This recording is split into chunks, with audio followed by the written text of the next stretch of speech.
when you are near.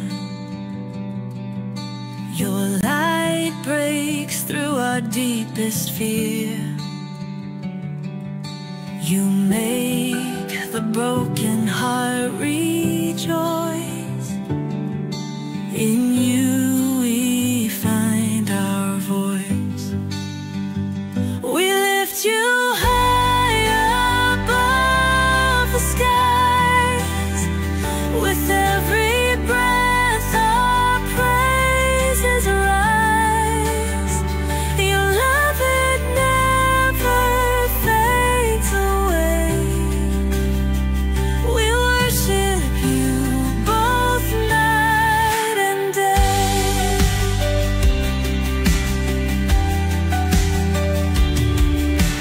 Chains are broken in your name.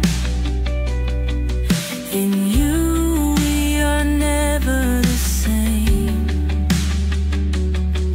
Your power flows like mighty streams, fulfilling all our dreams.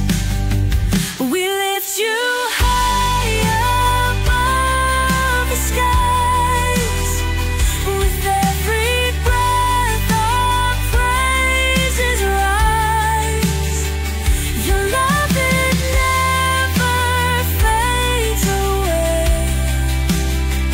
We worship you both night and day.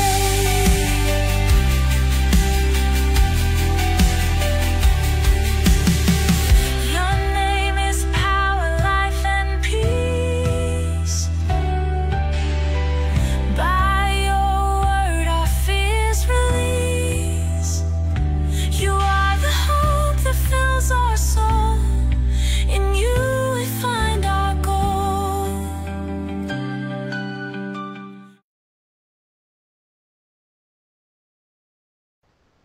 Okay, magandang gabi po sa inyong lahat at tayo po ay live ngayon sa Russia TV at tayo po muna ay manalangin bago tayo mag-umpisa.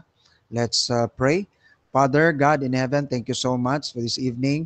Lord, na makapagpatuloy kami sa pag-aaral ng iyong banal na salita. At alam ko, Panginoon, ay hindi pariho yung aming mga prinsipyo, aming pinaniniwalaan, but I pray, O God, na ang iyong pangalan ay ma-magnify, Father, not our works or our gifts or whatsoever it is, but your name be magnified and be elevated tonight, O God, na hindi kami maniniwala, Panginoon, sa aming sarili o sa ibang tao, kundi sa iyo lamang, Panginoon, at sa iyong salita. Of course, if their words and maybe their beliefs in accordance with the Bible, of course, we also believe it, O God. Thank you so much, and we pray that your healing power be upon Brother Rasha sa kanyang dinaramdam ngayon, Panginoon. I pray that you will heal him and continue to use him, Father. Bless your servant and bless your word as we continue. This is our prayer in the name of the Father, the Son, and the Holy Spirit. Amen. So ngayong gabi, aking patutunayan, mga kapatid at mga kaibigan, ang osas ay totoo sa pamamagitan ng buhay ni Adan at ni Eva. So ngayong gabi, ipapakita ko sa inyo, mga kapatid, ang unique na situation, no, ni Adan at ni Eva at ang sitwasyon din ng mga present Christian under the grace, no. So may ano talaga, mga kapatid, no, may kaibahan talaga yung sa panahon ni Adan at ni Eva at sa Old Testament, pero when it comes to the sacrifice and how God offered the sacrifice, meron pong magkapareho sa panahon ng grace, no, sa panahon ng buhay ni Jesus Christ at sa panahon ni Adan at ni Eva. Ngayong gabi, atin po yung patutunayan at titingnan po natin, mga kaibigan, mga kapatid, ang salita ng Panginoon, ano? So, let's start, no? Right? So, we know that si Adan at si Eva ay merong original unbroken relationship, no? Talagang direct sila na ginawa ng Panginoon. Si Adan saka si Eva, direct talaga na ang Panginoon talaga, no, ang gumawa sa kanila, no? Wala silang ama at wala silang ina, no? Di katulad natin, and after kay Adan sa kay Eva, meron na silang ina at ama. Pero si Eve at saka si Adan, ano po talaga, no, na banal talaga sila. Walang moral corruption, walang guilt, no? Original unbroken relationship. In fact, ang sabi ng Panginoon sa Genesis 2:25, they were both naked and were not ashamed. Now, the word ashamed in Hebrew, it means boss. It's always tied up to the word guilt and moral corruption. No, ang salitang ashamed sa English, no, ay tied up yan sa salitang guilt and moral corruption. No? So tayong lahat, tayo ang prueba na we are morally corrupted and we are guilt of sin because talagang nahihiya tayo, mga kapatid at mga kaibigan. Liban na lang kung kapal moks na, wala nang hiya, ay ibang usapin na yun, mga kapatid. Pero behind that, sa kapal moks is the word pride. Sa kasalanan pa rin yun, mga kapatid at mga kaibigan. So dito makikita natin, no, the creation, makikita mo na talagang after God created Adam and Eve and everything, sabi ng Panginoon, it is very good, no? So talagang very good ang kanyang ginawa. Perfect, original, unbroken relationship between God and Adam and Eve, no, mga kapatid at mga kaibigan. At nagkaroon ng tinatawag nating kasalanan to directly state it, mga kapatid, dyan sa Genesis 3:8, and they heard the voice of the Lord walking, the Lord God walking in the garden in the cool of the day, and Adam and his wife hid themselves from the presence of the Lord God amongst the trees of the garden. So nagkaroon ng broken relationship, mga kapatid, because of the word hid themselves from the presence of the Lord. Alam naman natin, no, mga kapatid, mga kaibigan, na sinabi ng Panginoon na huwag kayong kumain nito. At kung kakain kayo, mamamatay kayo. Yung kamatayan dyan, mga kapatid, mga kaibigan, yun yung talagang from holiness, no, talagang walang kasalanan, into the state of being fallen. Yung salitang die doon, hindi na yun mauulit kasi, mga kapatid, na ikuman pa ng Panginoon after the fall. Kasi nga wala nang banal Wala nang banal after the fall, no? Si Adan at si Eva lang, wala na talagang yung pure na walang kasalanan. So that warning happened only once kasi nga yung salitang die doon is broken relationship, spiritual separation from the presence of the Lord, no? Dahil nga talagang wala silang kasalanan, tapos nagkaroon silang kasalanan. Tapos ang ating Panginoon, ang ating Diyos ay wala talagang kasalanan, no? O even a little bit of sin, wala talaga ang Diyos. So doon nagkaroon ng broken relationship. So after that fall, di mo na makikita na nag-warning pang Panginoon na mamamatay kayo, na katulad noong doon na from walang kasalanan, holy, talagang banal, to tinatawag nating makasalanan. No, wala na. Dahil after that, talagang makasalanan na tayong lahat, mga kapatid at mga kaibigan. So, those command na ginawa that command na ginawa ng Panginoon, yun po yung dahilan, mga kapatid, that Adam and Eve hid themselves from the presence of the Lord. All right? Nagtago sila, mga kapatid. So that's a sign of a broken relationship sa Diyos at sa kay Adan at sa kay Eva. At to make the long story short, na-restore, no? Kasi ang tawag natin diyan, restore na, kasi it was broken and then nabalik, restore. And then saving relationship yun, mga kapatid, no? Dahil nga, kung titingnan natin mga kapatid at mga kaibigan, in Genesis chapter 3:21, makita natin, and the Lord God made for Adam and for his wife garments of skins and clothed them. Mga kapatid, hindi niya hinayaan ang ating unang ama na si Adan at si Eva. No? Hindi niya hinayaan na, kasi kayo, banal kayo, wala kayong kasalanan, grabe ang ginawa nyo, tapos nagkasala kayo, i-reject ko kayo, i-kick out ko kayo. No? Imagine, walang kasalanan, no? Holy na talaga. No? Banal na talaga. No?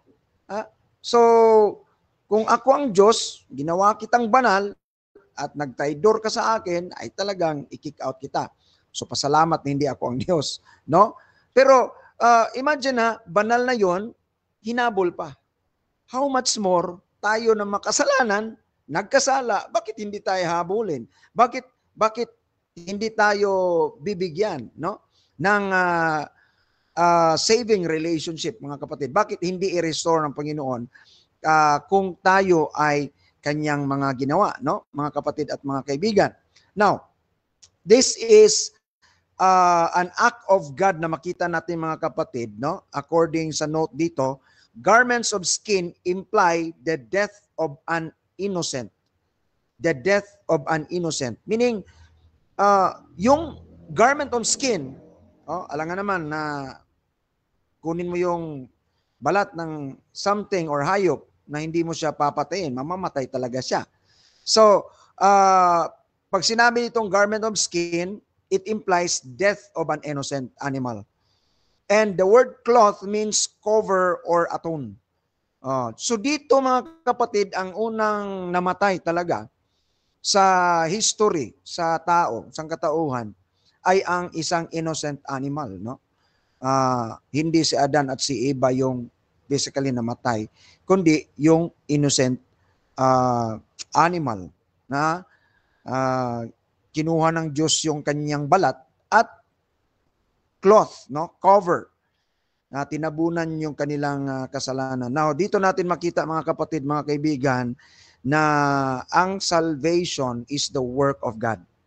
It is not the work of man. Okay? Bakit?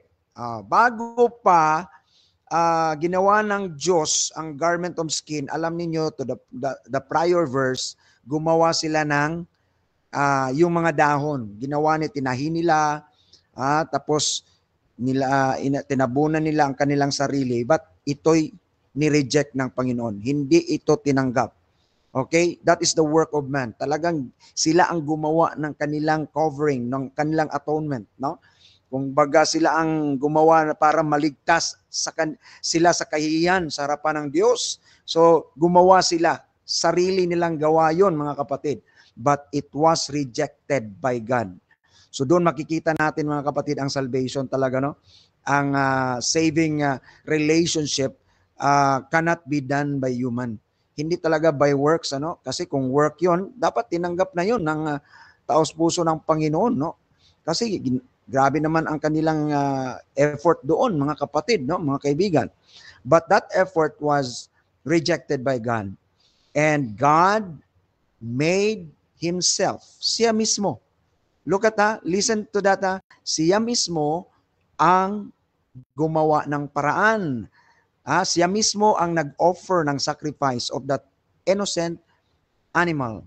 Kinuha niya mismo, siya mismo ang kumuha para itabon sa kahihiyan na ginawa ni Adan at ni Eva. So, cloth means cover or atonement. Now, ito, mga kapatid, ang original sin and original and broken relationship, hindi na 'yun mababalik, ano? Parang hindi na 'yun wala na talaga, no? Hindi na 'yun mababalik dahil nga si Adan at si Eva lang ang ginawa na perfect, walang kasalanan. Walang kasalanan talaga. So original talaga 'yon, unbroken relationship talaga 'yon na hindi na mababalik, mga kapatid at mga kaibigan. So wala na 'yon. Wala na 'yon. Hindi na 'yon pwede na meron pang original unbroken relationship na talagang perfect na wala nang kasalanan, ano, mga kapatid at mga kaibigan. Now, ito yung restored saving relationship. Kung titingnan mo mga kapatid, ang original unbroken relationship will be preserved kung natupad ni Adan at ni Eva ang kaisa-isang kautusan, no? Isang utos na 'yan. Imagine na isang utos para sa taong banal at walang kasalanan. Isa lang 'yan pero na ano pa, na sumimplang pa sila, no? Na-disobey pa nila ang isang kautusan. Anong kautusan 'yun? Pagkain, mga kapatid at mga kaibigan. Ha? Tingnan niyo mga kapatid. Banal na walang kasalanan.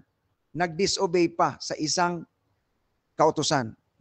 Kaya sinabi ko, how much more tayo ngayon makasalanan na tapos 10 utos. Grabe makasalanan na tayo tapos 10 utos sa moral law. Iba pa yung mga ceremonial, no? Dami pa, siguro more than 1,000 siguro na mga laws. So kung iisipon mo mga kapatid ba, ang logic ba, no? Ginawa ng Diyos, banal, walang kasalanan, isang kautusan, nilabag pa. Banal na sila, ha? How much more tayo? Makasalanan. We're born, mga kapatid, na kasalanan according to hello, Brad.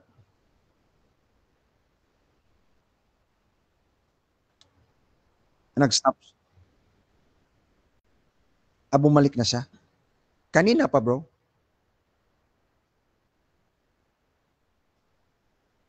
Okay. Sige. So, doon, no, naisip ko talaga, kapatid, na grabe, no? 10 utos, tapos makasalanan pa tayo. So, kaya nga, hindi na talaga maulit yung original unbroken relationship, no? Na must be preserved by obeying God. Alright? Di na yun babalik eh. So ang original unbroken relationship, ano na yun? Ang ano lang doon, kung mag-obey ka sa iisang utos o perfectly na wala kang kasalanan. Hindi na yung mangyayari. Pero itong restored saving relationship ay ang mag-preserve nito ay ang sacrifice. Mga kapatid, hindi yung ating gagawin na alam ng Diyos, gagawa tayo ng kasalanan, alam ng Diyos. So itong restored saving relationship must be preserved or will be preserved by a sacrifice, mga kapatid. By a sacrifice, not obedience, no? Kasi isang kasalanan, sabi ni James, isang kasalanan, wala na. Simplang ka na. Kahit na-obey mo ang 9, sa isang kasalanan, simplang ka. Kahit na-obey mo ang siyam o 9, and then na ano ka sa isa, natisod ka sa isa, sabi sa James, kasalanan na lahat. So, nobody can maintain that daily. No?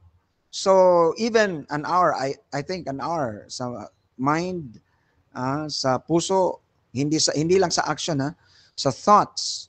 Kasi according to God, sabi niya sa salita niya, the heart is deceitful above all things and desperately wicked. Who can know it? Even ourselves. Sabi niya, I, the Lord, search the heart. Hindi niya sinabi, I and you can search your heart. No. I, the Lord, only can search the heart.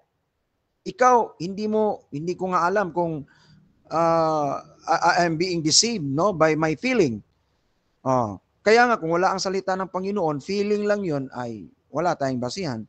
So, sabi ng Panginoon, the heart is deceitful above all things. Tapos sabi sa Genesis, ang sabi sa Genesis, mga kapatid, na 6:5, the thoughts or every imagination of his heart is continually evil. So, imagination pa lang yun, kapatid. Hindi yun action. Ang sabi ng Panginoon, ang judge ng Panginoon is imagination and heart. So, wala pang action doon. Okay? Tayo sa action man tayo nag-judge, Sa action tayo nag-judge. Pero ang Panginoon sa imagination pa lang at sa heart. Kaya nga sabi ng Panginoon, Panginoong Hesukristo, mas grabe ito. Ang sinabi niya. Titingin ka pa lang sa babae na may pagnanasa, ay wala na. na nakakommit ka ng kasalanan. So, if this restored and saving relationship will be preserved by obeying, I think nobody could do that. But this restored and saving relationship will be preserved by the sacrifice. Sacrifice lang talaga ang mag-preserve. Yung original unbroken relationship, ma-preserve yun sa obedience talaga. Kasi wala silang kasalanan, dapat i-obey mo. Isang kautusan lang sinabi ng Panginoon, huwag kang kumain. Isa lang yun. Isa lang, ma-preserve mo lang yun, pero wala. Isang kautusan, nilabag nila. Wala ka agad. Di ba mga kapatid at mga kaibigan, isa lang kautusan yun. Now ngayon, kung ikumpara natin ang original unbroken relationship at saka restored and saving relationship, iba talaga, no? Ang unbroken must be preserved by obedience. Ang restored and saving relationship must be preserved by the sacrifice.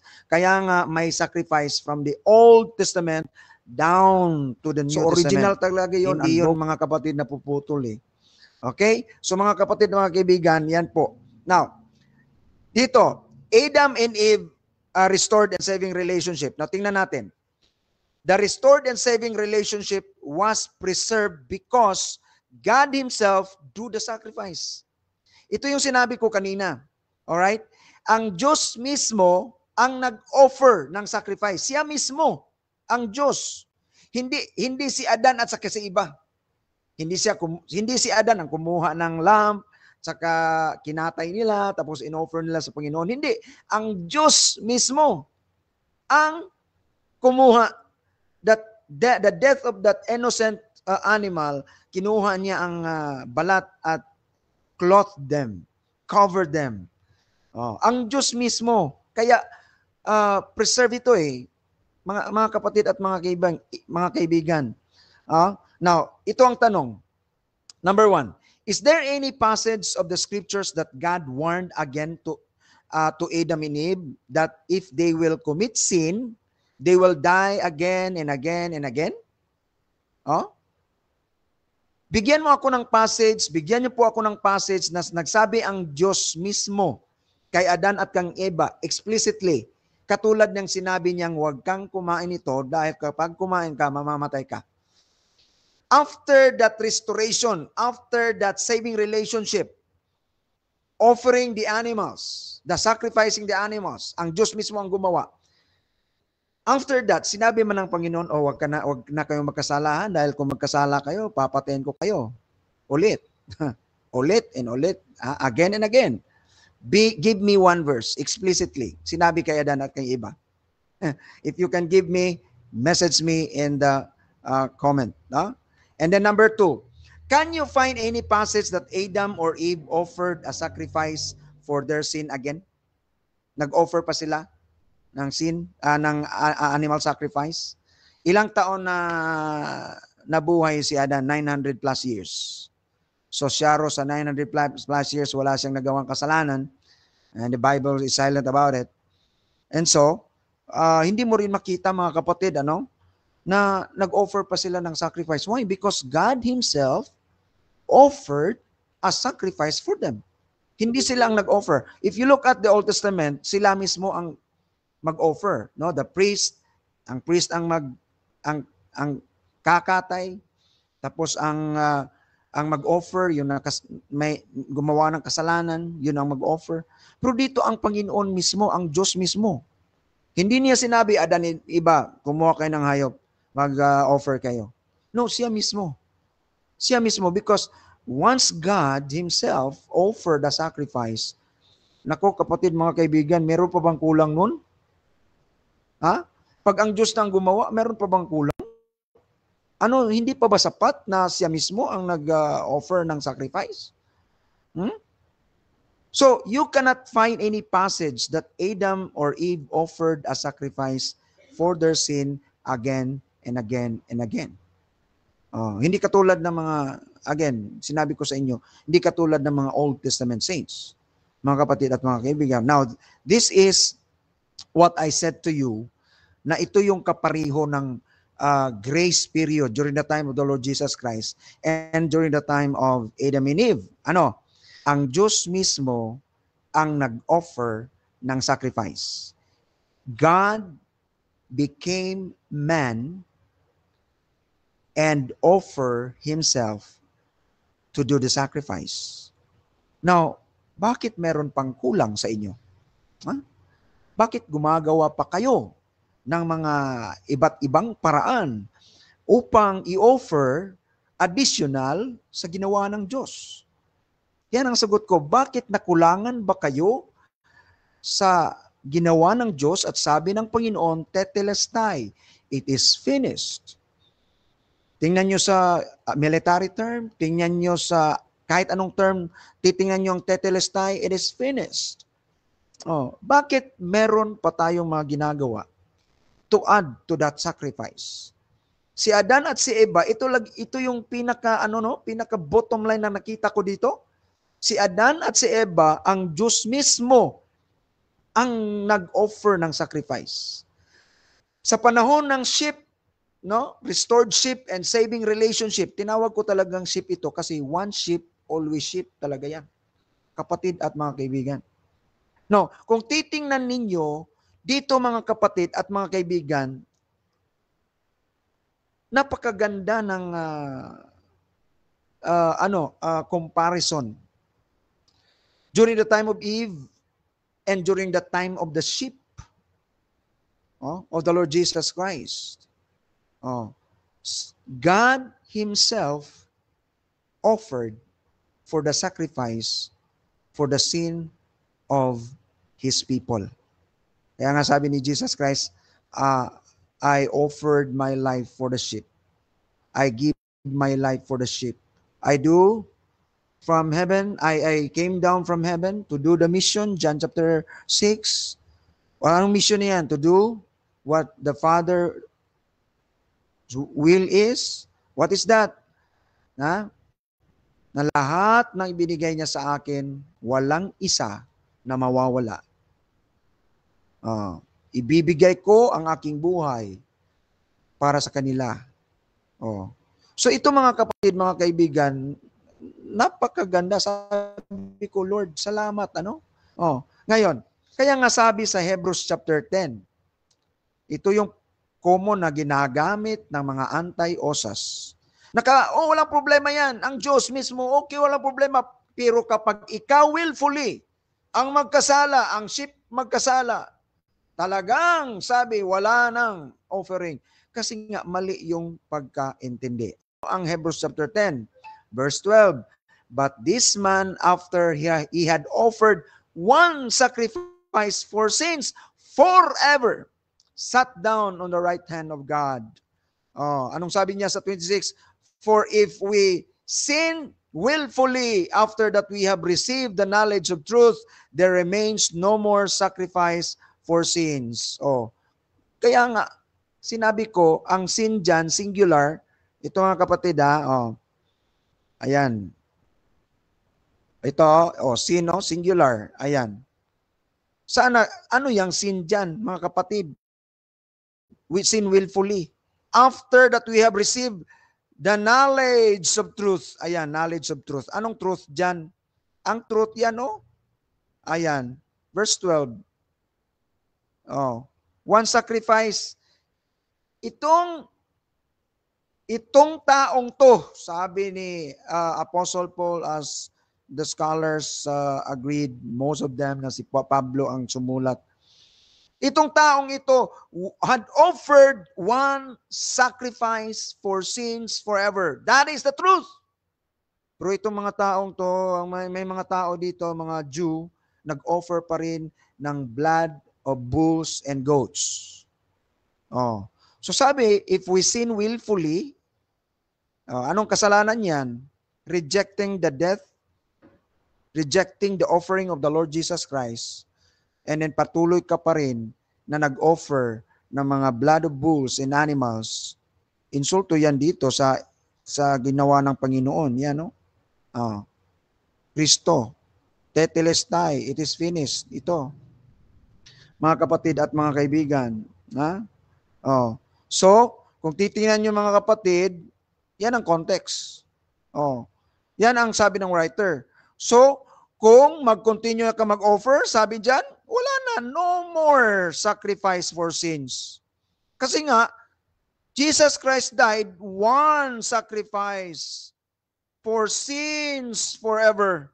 Sat down on the right hand of God. So mga anti-usas, kung ginagamit nyo ito na pangkontra sa osas, nagkakamali po kayo mga kapatid. Kahit na anong verse ang gagamitin nyo, may exegesis niyan eh. Imposible na i-violate ng Panginoon ang kanyang sariling sinasabi. Imposible yan mga kapatid. Imposible yan mga kapatid at mga kaibigan.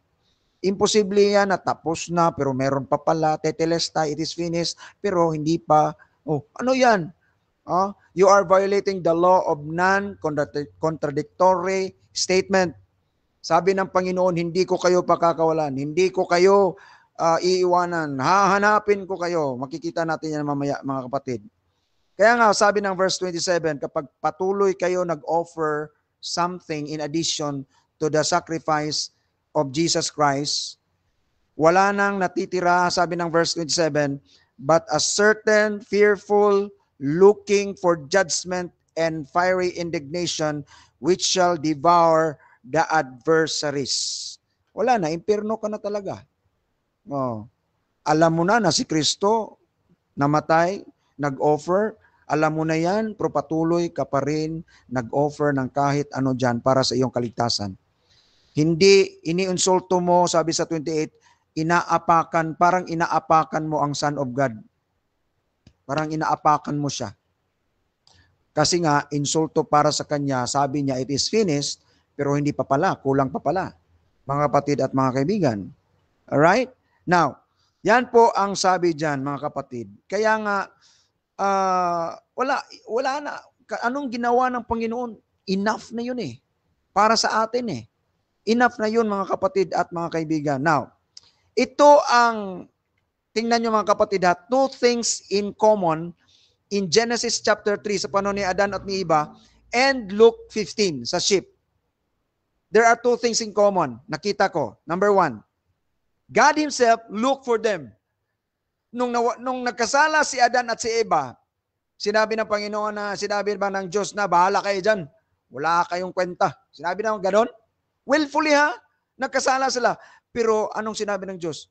Eva, Adan, saan kayo? Ha, di ba? Parang ganon mga kapatid. Parang gusto lang ng Panginoon ng communication. Hindi ibig sabihin, hindi niya alam kung saan sila, mga kapatid at mga kaibigan. But God wants them to communicate at sabihin, to confess, nagkasala kami. So God Himself look for them. Look at Luke 15. Ang sabi ng Panginoon, mga kapatid, no? Punta tayo doon sa Bible. Alright? Luke 15, ito Genesis chapter 3. Ito Genesis chapter 3, mga kapatid. Ang sabi dito sa verse 9, sabi ng Panginoon, and the Lord God called unto Adam and said unto him, where art thou? Mga kapatid, sa 8, and when they heard the voice of God walking in the garden in the cool of the day, and Adam and his wife hid themselves from the presence of the Lord. Ang Panginoon talaga, where art thou? Saan ba kayo? Hinanap, no mga kapatid? Anong sabi dito sa Luke chapter 15 ni Jesus Christ, mga kapatid at mga kaibigan? Sabi niya, and dito, ayan what man of you having 100 sheep, if he lose one of them, that not leave them the 99 in the wilderness and go after which is lost and find it. Kaya in-explain ko kay Mario ang salitang lost sa Greek, present participle, meaning nanatili talaga siya sa pagka-lost. Gusto niya doon. Hindi lang nawala, kundi nanatili pa siya, gusto siya na mananatili sa kanyang pagkawala. Yun yung sa Greek present participle, mga kapatid. Pero hinanap until he finds it. And when he found it, he layeth it on his shoulder, rejoicing, mga kapatid at mga kaibigan. Di ba? Pareho ang ginawa ng Diyos. Hinanap. They sin willfully, Pero hinanap mga kapatid at mga kaibigan. So, tingnan nyo mga kapatid, sa ship ha, ship yan. Ayan ship yan.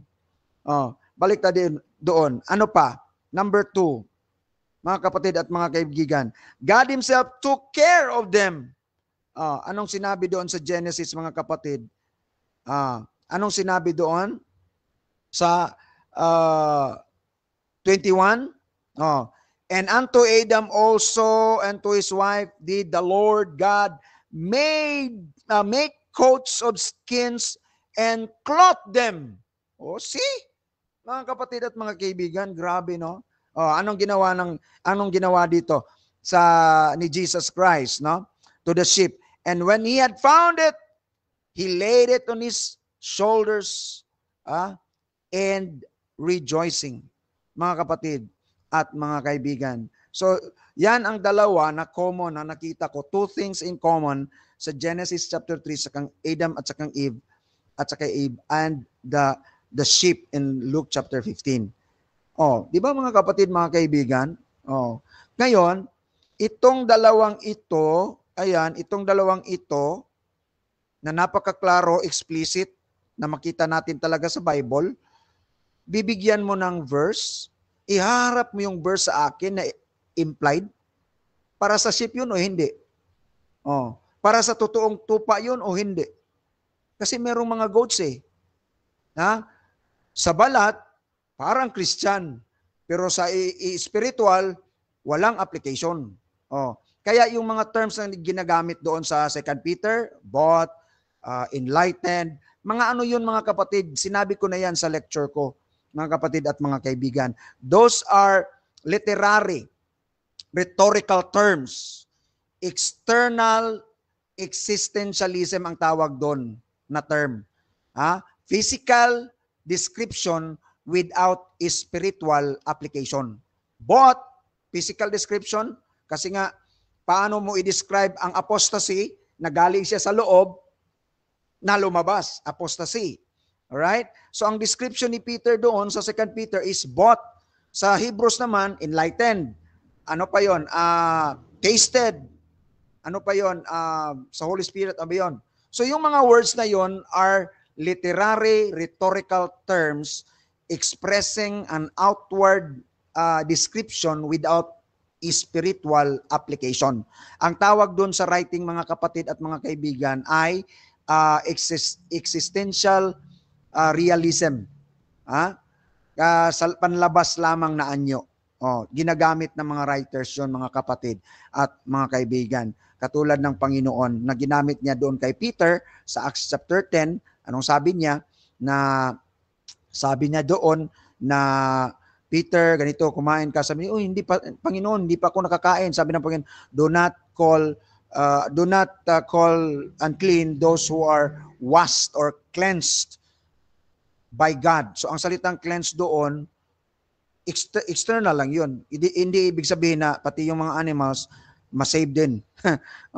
Na cleansed yung mga animals, so pwedeng kainin, external, but not spiritual application. Walang application sa spiritual yon na masave din ang mga animals. So, yun po ang ginagamit. So, itong mga verses na ginagamit ng mga anti-osas, kung linguistic and contextual study yan, lalabas na hindi mo pwedeng ibangga sa explicit na passages, mga kapatid at mga kaibigan. Now, John chapter 10, sabi nga ito, explicit ito ang Diyos mismo ang nagsasabi, hindi apostle, ang Diyos mismo ang nagsabi. Anong sabi na, my sheep hear my voice and I know them, they follow me, and I give unto them eternal life. They shall never perish. Ayan mga kapatid, double negation. Never perish. Ang Diyos na yan. Huwag mong sabihin na, okay, naniwala ako dyan. Pero kung ikaw na mismo willfully, sabi ng Hebrews chapter 10, mali nga yung interpretation mo sa Hebrews chapter 10. Pabalik-balik kung sinabi yan. Ginamit mo ang Hebrews chapter 10 panglaban sa explicit na passage. Hindi pwede. Something is wrong in your interpretation, mga kapatid. Hindi mo pwedeng magiging, ano ang Panginoon? Ano ang Panginoon? Liar? Pag sinabi niyang hindi ka makakawala, even yourself. O, at saka, sabi nga niya, kukunin kita, hahanapin kita, I will find you. O, di ba? Oh. So dito, ang Hebrews 10, hindi mo pwedeng gamitin yan. Mali yan. Luke 15, sabi dyan, no? Lost. Oh, di ba? I will find, kung mawala ka, kukunin kita. O sabi ng Panginoon yun mismo. So ikaw na anti-osas, ikaw ang nagkamali sa pag-interpret. Huwag mong ibangga ang interpretation mo sa sinabi mismo ng Diyos na explicit. Ha? Wala ngang sheep dyan eh. So yan mga kapatid. Ito pa, yung son yung prodigal son, sabi nga dito mga kapatid, son was dead, son was dead. Pero tinawag niyang son pa rin. Ayan anak na matay.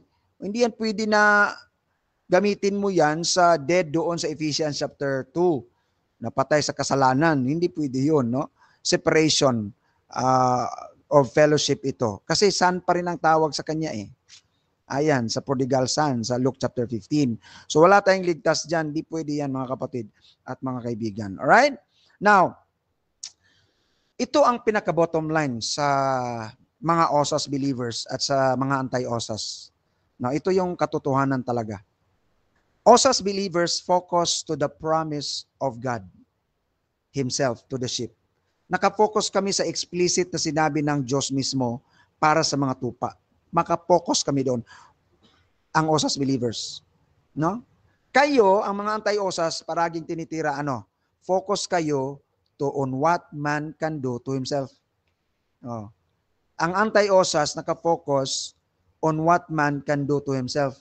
So, ibig sabihin, nakafocus kayo sa tao. Yung pananampalataya nyo, nakafocus kung anong magagawa ng tao sa kanyang sarili. Pero kami, nakafocus sa Diyos. Kung anong magagawa ng Diyos para sa amin. Kasi nga, sabi ni Jesus Christ, without me, you can do nothing. Mga kapatid at mga kaibigan. So, that's a big difference. Now, sino ngayon ang may pananampalataya talaga sa Diyos? Kayo, mga anti-osas, o kami na mga osas believers? Alright? So, hindi nyo maririnig sa amin mga osas believers na okay lang na magkasala. Hindi po. Mali po yun. That is a wrong and misrepresentation to us. Kaya kung makikita nyo ang mga osas believers, bawal inom, bawal ang sigarilyo, bawal nga sa amin maninda ng sigarilyo. Didisiplinahan namin yan sa church eh. Bawal. Kung meron kayong nakita dyan, mga mga loose. Loose ang kanilang, hindi sila mahigpit doon. Pero may mga grupo din na mga katulad namin na nagdidisiplina talaga sa mga membro na pasaway. Kung titingnan ninyo ang mga osas believers, ito yung mga believers na walang mga bisyo. Baliktad, Pero itong mga anti-osas, mga kapatid, most of them, ang daming bisyo. So yun lang po mga kapatid, mga kaibigan, the fruit, the tree will be known by its fruit. So kami, osas believers, kami mga pastor, talagang meron kaming force dyan na you have to live a sanctified life. You have to live a holy life. But there are times na itong mga sinasabihan namin, pati kami mga pastors, we commit sin. Ang kagandahan lang sa amin mga kapatid, we admit it, we recognize it sa church, nagko-confess kami, nagkasala kami, and then we are willing to be disciplined. Kung minsan makukulong, yun mga disciplinary action yun sa physical aspect namin. Nahihiya talaga, nalalagay talaga sa kahihiyan. Talaga yung mukha niya, parang struggle talaga. So, tinutulungan namin yon pag nadisiplina na namin yon, tinutulungan namin na ma-restore siya pabalik. Hindi namin kinokondemn yon. Pag nadisiplina na siya, may disciplinary action, may restoration kami. Pinipray namin yon, tapos ibabalik namin ang kanyang fellowship, unti-unti, dahan-dahan. Kung makita talaga namin na talagang taos-pusong nagsisisi talaga sa kanyang ginawa. So, hindi nyo makikita sa osas believers na in-encourage namin yung okay lang na gumawa ng ganon, ganyan. Sa mga pulis natin, sa mga sundalo natin, of course, meron tayong batas diyan na sa susunod ano ko siguro na may pagpatay na wala kang pananagutan sa batas ng Diyos at sa batas ng tao. Meron yan, mga kapatid at mga kaibigan. And I can prove to you that, especially those who are in authority, mga pulis, no? Nag-gera sila sa kalaban. Yun, mga kapatid. Tsaka yung magnanakaw pumasok sa bahay mo, may dalang baril, may itak, tapos ikaw meron din. So pagpasok niyan, as Panginoon nagsabi niyan, meron tayong exegetical exposition na nag-coincide yung batas ng lupa at saka batas ng Diyos. So, yun ang inaayawan ng mga anti-osas ang pagpatay daw. Out of context out of context. So, sana po mga kapatid, mga kaibigan, naintindihan natin ang pagtuturo ng osas. Alright? At ang buhay ng osas. Hindi po kami perpekto. Pero, naniniwala po kami sa promise ng Panginoon. Alam ko, kayo din mga anti-osas. Ang dami kong alam mga anti-osas. Ang daming bisyo, mga kapatid at mga kaibigan, mga leader pa sa mga churches nila. So, they are destroying the temple of God by their vices. So, ang sabi ng Panginoon, pag sinira mo yung katawan mo, kung sino ang sisira ng katawan ng temple, no? Sinabi ng Panginoon, the temple, my temple, him will I destroy, sabi ng Panginoon. So, wala sa amin yung mga vices na nakasisira ng katawan. Anyway, we are not very to that. Pero talagang ini-encourage namin yun. Our body is the temple of the Holy Spirit. So we don't want to grieve the Holy Spirit that is in us. So kaya nga itong mga Osas believers, ito yung mga taong, yung mga talaga diyan, ito yung mga taong walang mga bisyo talaga, no? Nagkakasala sila pero we are strict to that, no? So ito ang sana mga kapatid, nakita ninyo ang diferensya ng anti-osas at saka osas. So talaga napaka ganda ng salita ng Panginoon na ating nilatag ngayong gabi. So wala na sigurong iba dahil doon natapos yung aking presentation. So balik tayo sa wait lang. All right. So balik tayo kay Russia. Brad, kung merong mga katanungan dyan, meron pa tayo sigurong mga 5 minutes. Okay. So dito tayo sa question and answer. Question dito. Shoutout mo na kay Pastor Arnel Clarito Aligarbes ng Reform Presbyterian. Shoutout din kay Jose Bayre ng SDA. Shoutout din kay Pastor Kim Navarro ng Iglesia ni Cristo. Church of Christ ata to, si Pastor Kim. Shoutout din kay Tarnelia Jan Era at kay Pastor Aris Imbat ng Reform, Ivan Sinabinan, ayan, Romel Cario, ayan, at si okay. Question dito, bro, kung hindi nawawala ang kaligtasan, bakit nagbago agad ang spiritual condition ni Eva pagkatapos kumain? Galing kay Altea. Pagkatapos kumain, kasi yon mga kapatid, no? Broken relationship yun, no? So iniba natin yung perfection nila, galing sila sa perfect status So pagkatapos silang kumain, nag-iba talaga yun kasi from perfection to fallen nature na sila So talagang nag-iba yung nila. They hid themselves, they are ashamed kasi nga perfect sila, nagkasala. So hindi mo pwedeng i-compare sa isang makasalanan na, save na siya, niligtas siya dahil makasalanan siya tapos nagkasala. Iba 'yon. Iba 'yon siya. So ibang status 'yon Okay, another question. When Adam fall, do you affirm that man can be fall from grace? If so, in modern man can also fall from grace? Fallen from the grace, no, nasa sa Galatians man ata yan. So talagang ang tindig namin diyan, pag hindi ka talaga totoong tupa, goat ka, you've fallen from the grace. Yun existential realism, literary rhetoric terms na ginamit katulad ng bought, enlightened, ano pa yon sa Hebrews. So mga rhetorical, ano yon, physical description without spiritual application. Ang tawag sa literary rhetoric term ay existential realism. Ang tawag doon. Fallen from the grace. Okay, tanong ni Pastor Kim, paano mo iugnay ang osas kay Adan at Eve kung di pa sila nagkakasala? Sinabi ko na yan kanina from perfection. Doon na sa pag fall ni Adan at ni-restore mismo ng Panginoon, yun ang yung two things na common. Ang Diyos mismo ang nag-offer ng sacrifice. Si Jesus Christ mismo ang nag-offer ng sacrifice para sa kanyang mga tupa.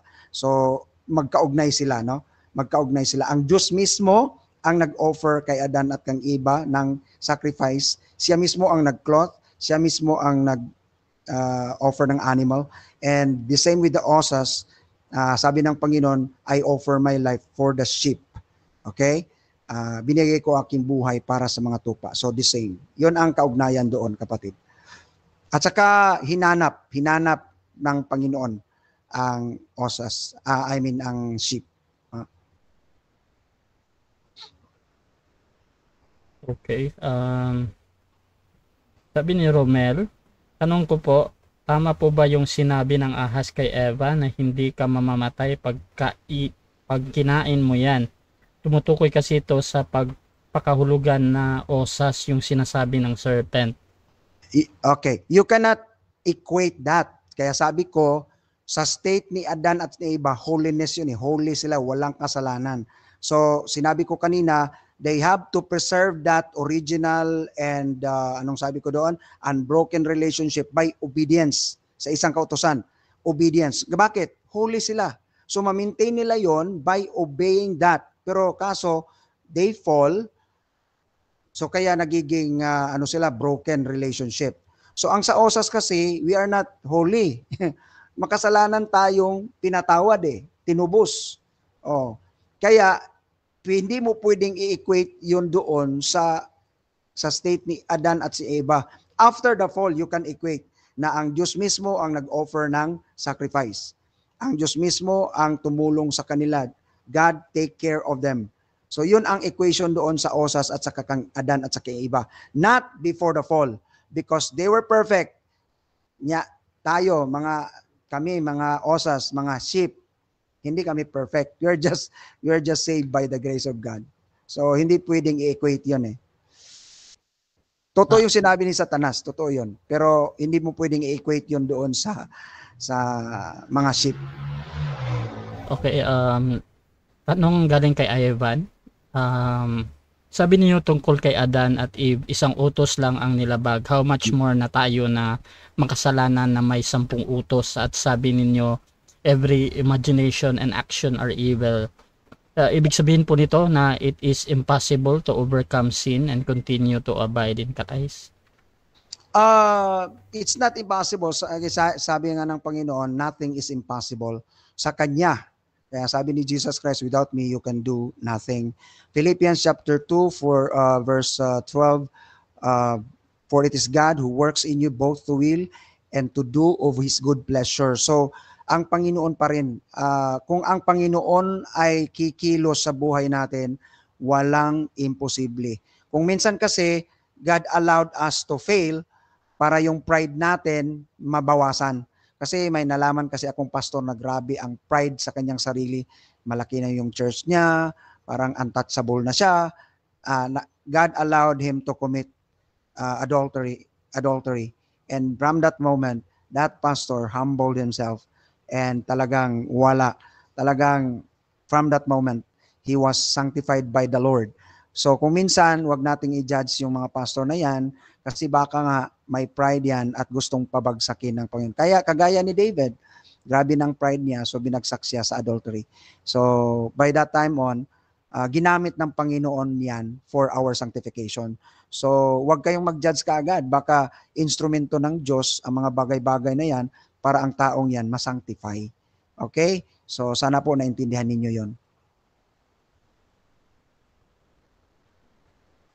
Okay, siguro comment dito kay Tanyera Janera. Pastor, sana hindi mo na lang linagay yung mga picture o imahe na yan kasi imahe yan na ginagamit ng mga Katoliko. Hindi tayo naniniwala sa mga graven images. Yan ay kinamumuhian ng Diyos. Ano, comment lang yan, ano? So comment ko lang po, hindi na rin natin ilagay itong ating muka dito, pati kay Rasha. Kukunin na lang natin yan lahat. So anyway, we are not worshiping those. Kaso na lang kung nilagay ko dito, ganun-ganun ako dito, ayun, bawal yun. Okay? So kung kukunin ko yung mga picture doon, kunin ko na lang lahat, pati yung mukha ko at kay Brother Rasha na may picture dyan, no? So, no problem with that. So that's just a comment. Sabi nga, think and just saying. Okay, siguro last question dito kay naka-Japanese. Question, ginagamit ng Genesis ang salitang Hebrew na mot, surely die at shalak, expelled, banished kay Adan. Matapos siya magkasala, paano ituturo ng osas na hindi mawawala ang state of grace kung malinaw na ang tao ay pwedeng mamatay spiritually at maitaboy mula sa presensya ng Diyos dahil sa sin? Ano nga, you cannot equate that kasi nga perfect. Walang, hindi yun grace si Adan at si Eva before, kasi perfect na sila eh. After the fall, yun na, nakita na natin ang grace.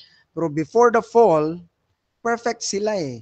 So walang, perfect sila, walang kasalanan yun eh. So hindi mo pwedeng i-equate doon na nakatanggap sila ng grace doon kasi nga perfect sila. Ang grace nga deserving to those who are not given to those who are not deserving. So deserving sila doon kasi perfect sila. After the fall, doon na binigay ang grace. Yung binigyan na sila ng offering ng animal. Doon mo na ma-compare yung osas doon na ang Diyos mismo ang nag-offer ng sacrifice sa mga sheep, ang Diyos mismo ang nag-offer ng kanyang buhay para sa mga sheep. Doon ang comparison doon kay Adan at sa kay Eva after the fall, not before. Okay. Siguro last question galing sa akin, bro. Opo. Doon kasi sa pinapahayag mo patungkol doon sa salvation na ang tao ay parang walang kinalaman doon, at lahat yun ay works of God. Ito din yung sinasabi doon sa pwede mo namang i-ulitin ito sa pagsagot. Yung sa sinabi doon sa Bible na niligtas ng Diyos ang tao, niligtas niya sa John 3:16, ganun. So kung works lang ng Diyos ang tinitingnan doon sa salvation, di ba dapat lahat maligtas? Probably hindi naman lahat. So paano nyo po pinapaliwanag yan? Oo nga, dahil nga merong special na yung sinabi ko dito sa Russia TV, yung grace, no? I will have mercy on whom I will have mercy. So yun yung election, mga Brother Russia, na hindi yan lingid sa Acts chapter 15, sa First Council of Jerusalem, na may election, may pinili talaga. So yun ang talaga doon yung bottom line, no? Na ang pagpili ng Diyos ay nasa kanya yon. Gusto niyang kawaan, sinong gusto niyang kaawaan, yun ang nasa Bible eh. So kung emotion ang ating ipairal doon at hindi kung ano yung nasulat sa Bible, yun talaga yung ating yun talaga yung ating masasabi. Like for example, kagabi ba yon o the other night, yung meron kaming couples banquet. So merong doon pagpili kung sinong mabigyan ng electric fan. So ako'y naghihintay talaga, so talagang hintay na ako ng hintay, may 10, may 7. Wala, hindi talaga ako napili. So talagang sabi ko, ito pala ang ito pala ang feeling ito pala ang feeling ng tao na parang hindi mapili. Pero yung mga napili, hindi naman nagrereklamo. Pasalamat sila. Thank you very much sa nagbigay. Thank you very much sa mga donors. Parang ganun, kapatid, mga kaibigan. Pero sabi ko naman, bakit ako magagalit? Na yung nagbigay, wala naman siyang obligation na magbigay. No? Oh, nagbigay siya dahil gusto niyang magbigay.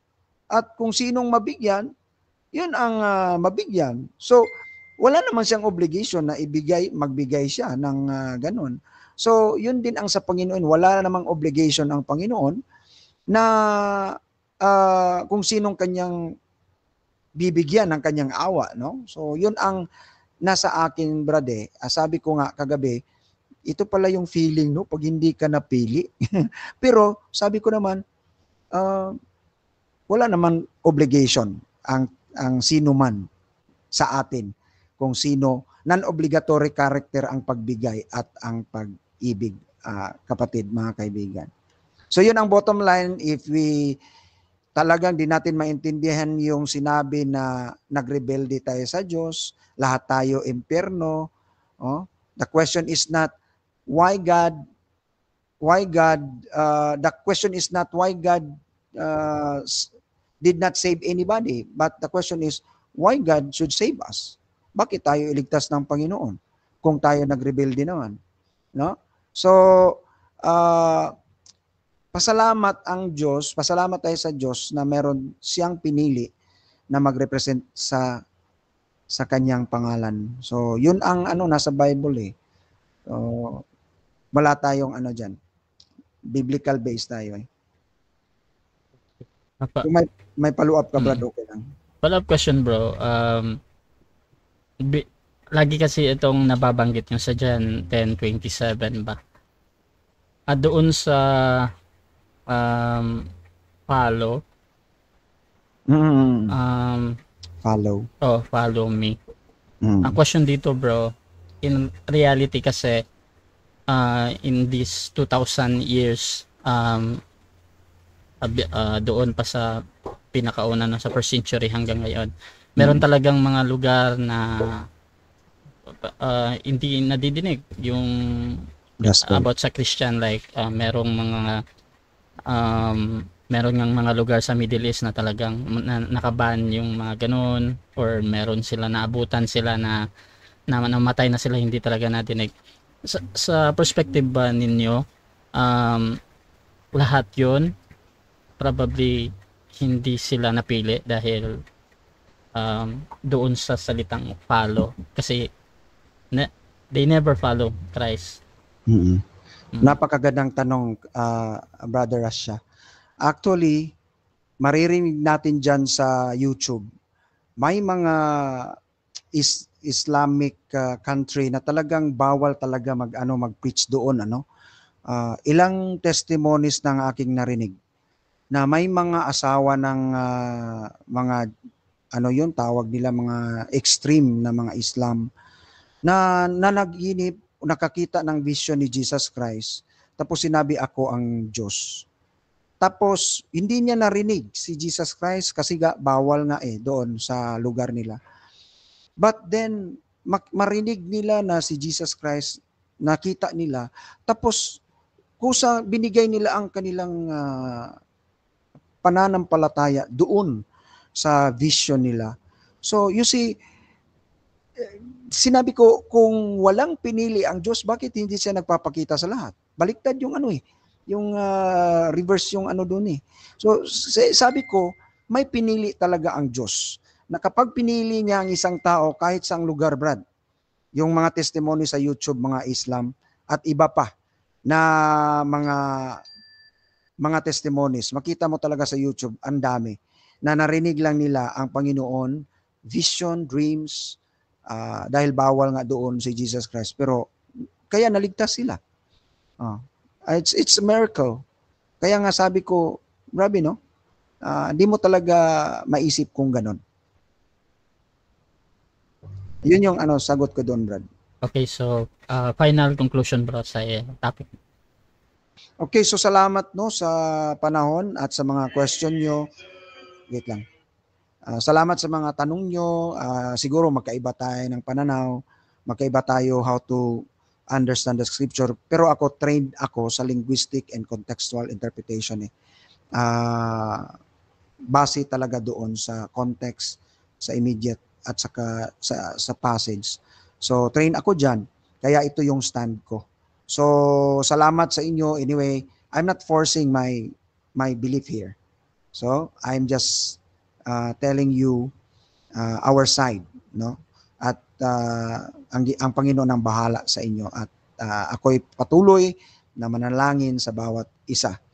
Alright? So salamat, respeto lang sa bawat pananampalataya at pagdasal na lang natin ang bawat isa. Thank you din, Brother Rasha, sa kahit na may sakit ka, pinagpatuloy mo pa din yung aking schedule ngayon. Thank you very much and God bless you, brother. Okay mga kapatid, so dyan nagtatapos ang podcast ni Pastor Medel ng Reformed Baptist. So kung gusto nyong subaybayan ang kanyang podcast, nandun yan sa YouTube channel mga kapatid.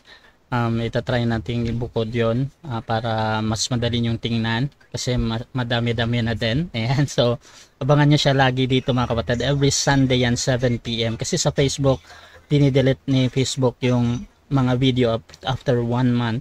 So ang kompletong podcast ni Pastor Medel mga kapatid nasa YouTube channel natin, Rasha Debates TV. So mga kapatid, please subscribe yung ating YouTube channel, paki-follow na din ako sa aking Facebook. At si Pastor Medel din, meron din siyang mga posts. Kung gusto nyo magsuri sa Reformed Baptist mga kapatid, pwede nyo puntahan yung kanyang account. Maraming salamat.